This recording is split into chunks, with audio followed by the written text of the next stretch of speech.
Well, good evening. I just kind of a simple reminder to you guys that I will not be sending a video next week.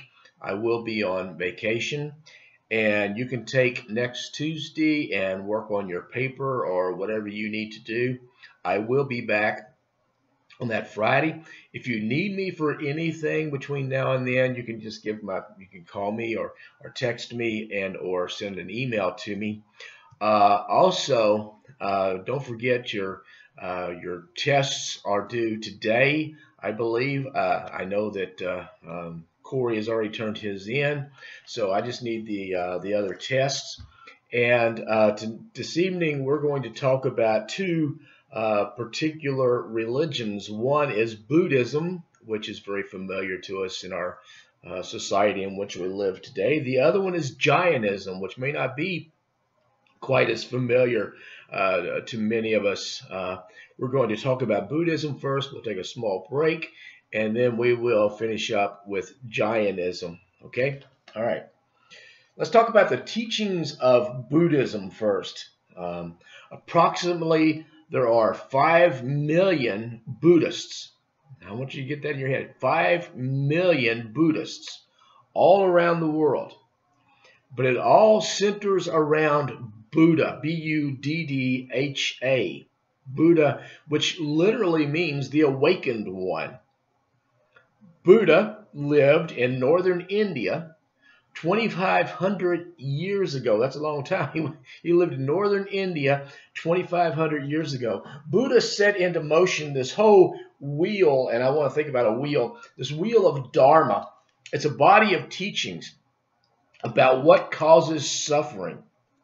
And it is literally different from Hindu Dharma. So Buddhist Dharma, again, is different from Hindu Dharma, but it again is this body of teachings, this teachings about the how we can end suffering and what's the cause of suffering and how can suffering be ended. Buddha's real name was Siddhartha, Siddhartha Gautama, Gautama, Siddhartha Gautama. His father was a rich ruler in one of the kingdoms of India, and his father literally wanted to shield Siddhartha from the world. He didn't want him to be exposed to the world at all. He didn't want him to see what the world was really like out there. So he kept his son in seclusion for the most part. Finally, Siddhartha did marry. He had a son, but in his heart and in his mind and in his soul, he was still restless. So at the age of 29, he left the palace and he took a driver and he took a chariot. And they just took off. Nobody really knew where they were going or where they were heading in the first place. And he, in this chariot, supposedly came across 4 sights that would change his whole outlook on life and the way he thought about things. The first sight was a frail old man. And truth is, Buddha, or Siddhartha, however you want to pronounce it, call him, he saw this decrepit old man, and he had never seen a decrepit person before, an old person like this before. And the driver told him, he said, everyone gets old. Then they were riding along, they saw a diseased man. And the driver told Siddhartha that every so often people get sick. It's a part of life. Third, they saw a corpse being carried for cremation. And the driver told Siddhartha, or Buddha, that no one could escape death. And then they saw a wandering ascetic, A-S-C-E-T-I-C, who was sitting beside the road with nothing to his name, but this man, this wandering ascetic, seemed to be extremely happy. He seemed to be content.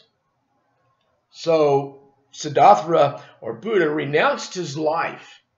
He just simply renounced his life. He went into the forest, he took off his clothes, he cut his hair, and he meditated and he fasted for a long, long time. And it is said that after the fast and after this time in the forest, he began to look like a skeleton. He didn't have much of a body whatsoever. And finally, when he came out of the forest, he was walking along. and he heard a teacher who was speaking something that would change his whole outlook on life. It would change his thinking.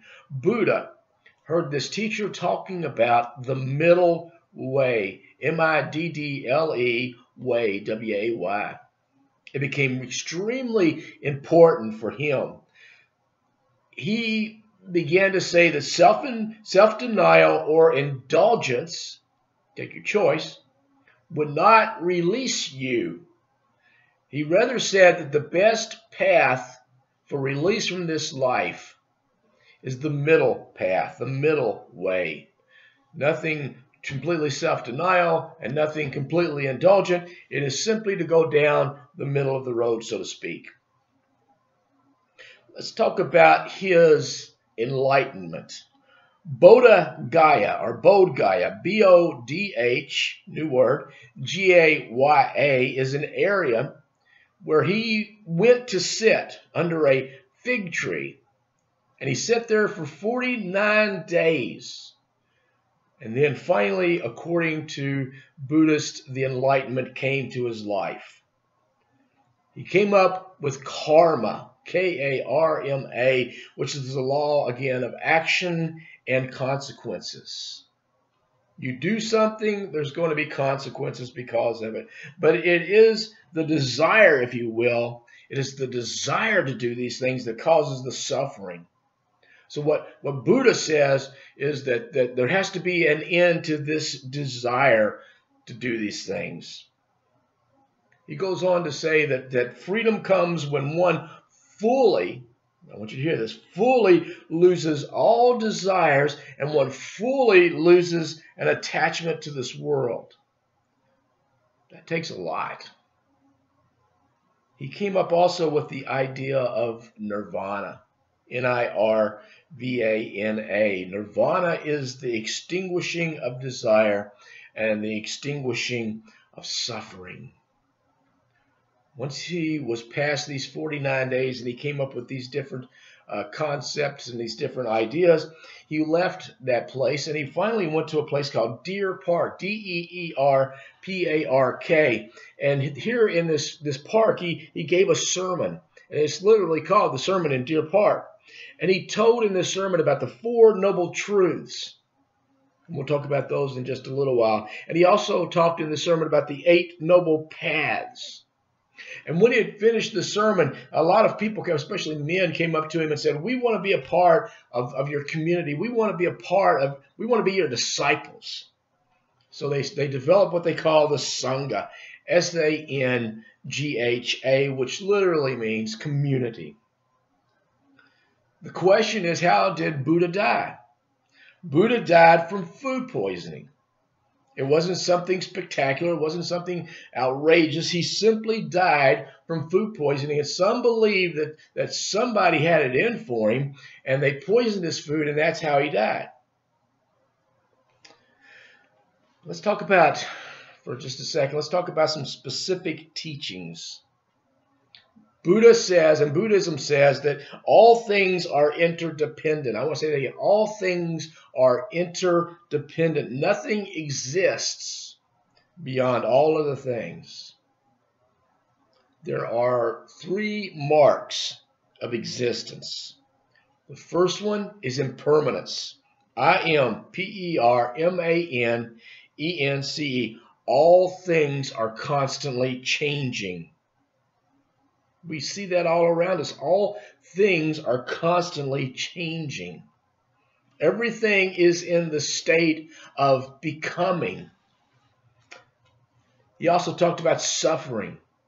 Suffering comes from craving or desiring or clinging to or thirsting for something. When we become attached to something, we can have an aversion to something else. And so it makes it wrong.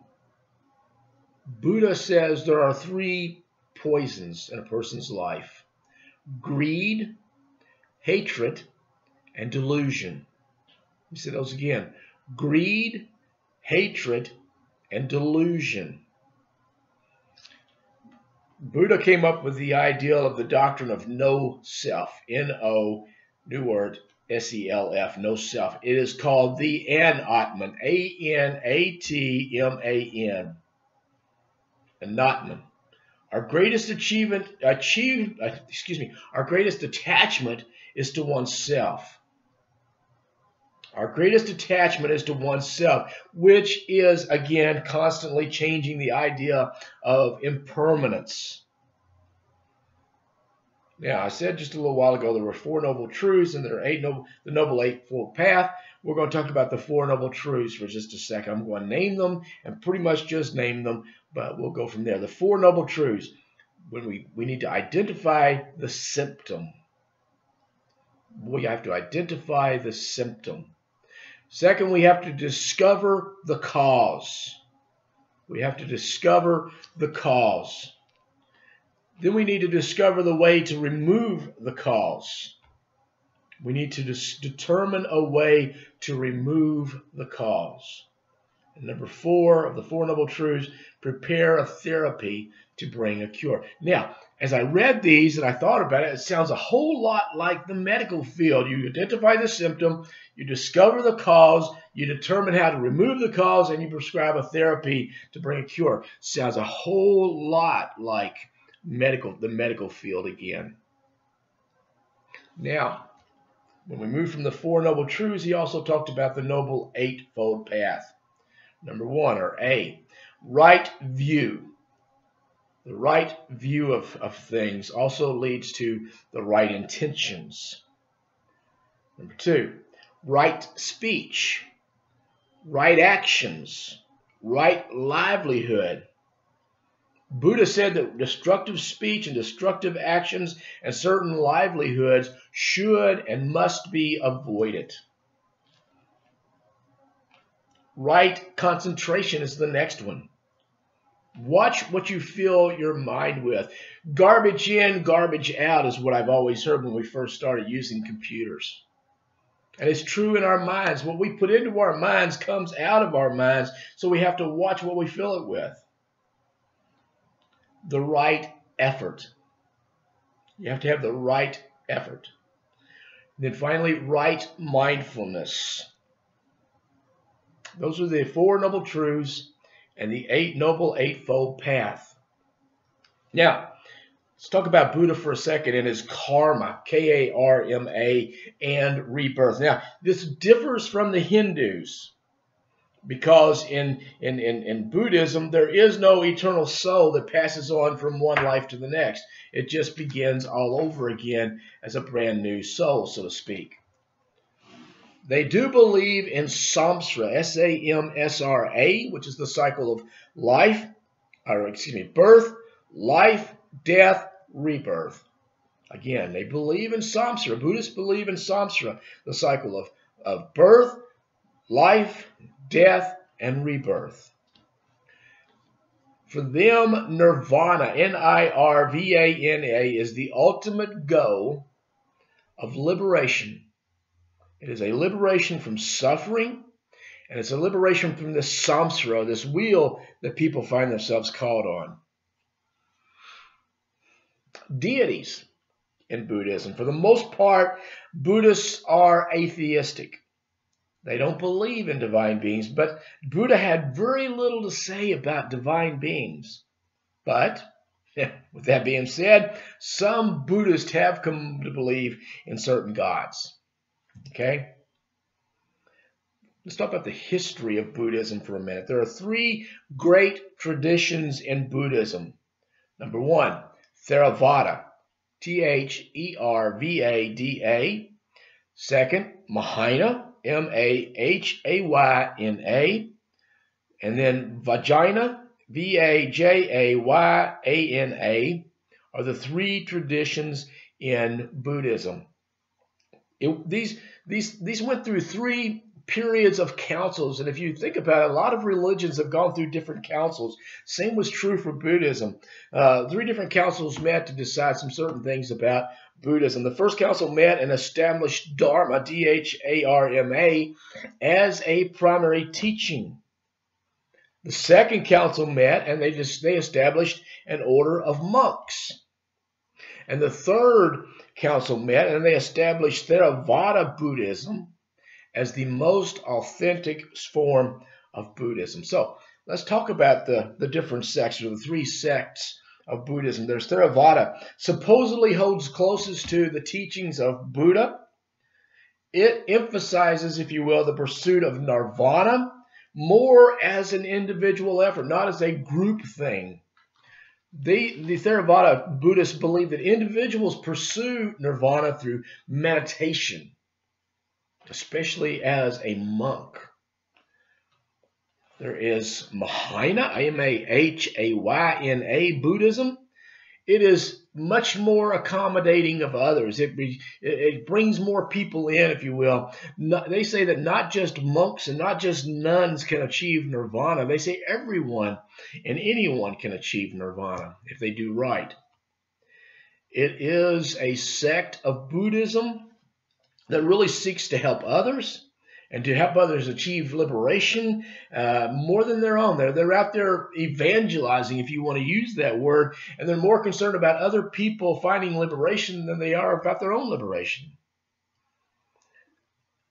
The Mahayana Buddhists believe there are 6 perfections: generosity, morality, patience, energy, meditation, and wisdom. There are basically 2 sects, S-E-C-T-S, of this group. Pure Land Mahayana Buddhists, Pure Land. They recite Buddha's name continually in order that they might achieve their pure land after death. And then the one we're probably most familiar with are Zen Buddhists. They place practice over doctrine. They're most reliant on traditions. And they say that no one can help you achieve salvation. And then there's Vajrayana, or V-A-J-R-A-Y-N-A Buddhism. It is mostly found in Nepal and Tibet and Bhutan and Mongolia. These have spiritual leaders that are called, and we've heard of this, the lamas. They believe that you could visualize oneself as a deity through yoga. And it is yoga that brings one into enlightenment. For just a little bit, let's talk about Buddhism as a way of life. There are 3, quote, refuges in Buddhism. Number 1, I take refuge in Buddha. Number 2, I take refuge in Dharma.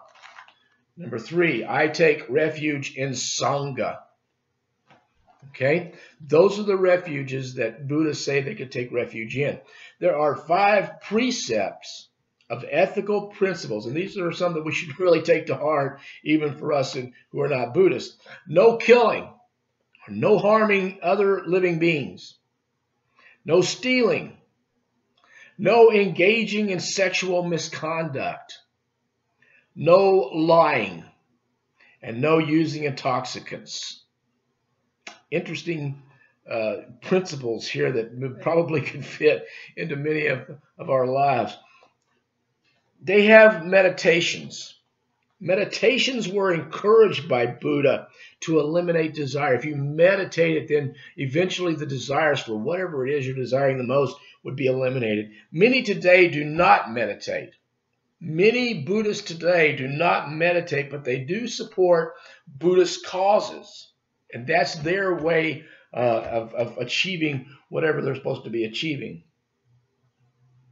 There are 3 types of meditation. Number 1, samatha, S-A-M-A-T-H-A. The focal point there is your breath. You listen, you hear, you concentrate on your breath. The second is V-I-P-A-S-S-A-N-A, which is right mindfulness. What do you have up here? What do you have in your mind? And you get that right. And I love the third form is walking. Simply walking and meditating at the same time, being careful where you put your feet, right? There are ways to convert to Buddhism. And in conversion, you must adhere to the 3 refuges. We mentioned those just a little while ago. You have to adhere to the 3 refuges.